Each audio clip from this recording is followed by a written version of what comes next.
Good afternoon, ladies and gentlemen, and thank you for letting me speak at this 6x6x6 event here at the Melbourne Writers' Festival today. The event in which the Writers' Festival website described as 6 of Victoria's brightest young thinkers, and myself, and writers have 6 minutes each to present the big idea that matters to them most, and share their hopes for the future in a 6-minute slideshow. Now, when I read slideshow, I was initially thinking that all 6 of us would be made out to act out improvised situations where the set would be tilted on an angle, ensuring that slapstick hilarity ensures, but obviously that's not to be, so I'm glad about that. Now, in preparing my idea or concept to you, the audience, during this week, I was questioning how I would go about talking to you about it. Would I introduce my concept with the classic opening statement? Look, as a young person, up there with some of the greatest opening statements as a busy mum. Look, I'm not racist or nothing, but some of my best friends are gay, and as a taxpayer. And really, as much as those fine statements and justifications can really boost your credibility in conveying your view to an audience, I should say, I'm not going to use it. Because as a young person, that would just look cliche. Ladies and gentlemen, my concept, my idea, my hopes for the future is a simple yet hard concept to take in. Today I want to talk to you about one word and one word only: success. We all want success. We all dream of success. We all crave success. It's the only reason why most people want to get up in the morning. In fact, if you subtracted the word greed from Michael Douglas's, the movie Wall Street, where he does that monologue as Gordon Gekko, you replaced the word greed and you changed it to success, it would sound like this. The point is, ladies and gentlemen, that success, for lack of a better word, is good. Success is right, success works, success clarifies, cuts through, captures the essence of the evolutionary spirit. Success in all forms of life, success for money, success for love, for knowledge, has marked the upward surge of mankind. Ugh. There you go, cultural references. Yeah, get those there. It sounds much better than greed, doesn't it? Success can be measured and interpreted in so many ways. From small successes, your toast didn't burn this morning, success. Caught the tram came on time, success. Or big stuff, your team wins the premiership, or I cured cancer, success. Success gets you all dreaming, inspired, hopeful. It's a wonderful, amazing thing. For you see, it's such a good concept that perhaps it's too good to be true.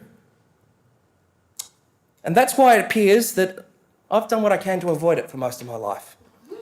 Now, I'm not saying that I'm a failure, not at all.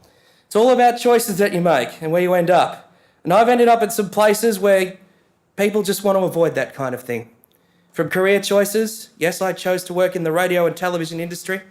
Obviously for the job security, everyone likes each other, there's always work, good paying conditions, great thing to work in.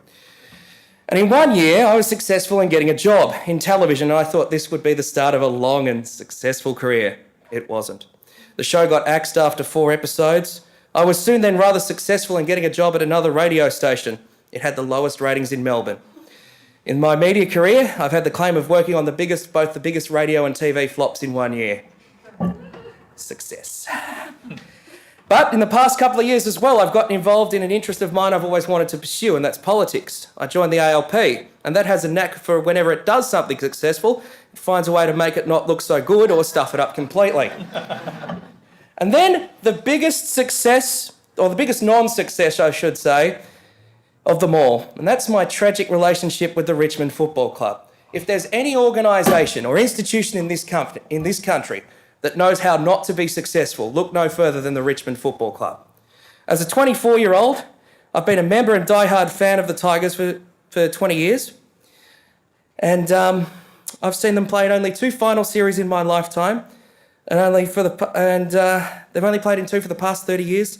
There's been unsuccessful recruitment of players, unsuccessful attempts to make the final 8 and finish 9th, unsuccessful 5-year plans that have been going for 30 years on where the club can go. The list goes on. But I know it's a bit silly. You probably think it's a bit stupid to relate it to them.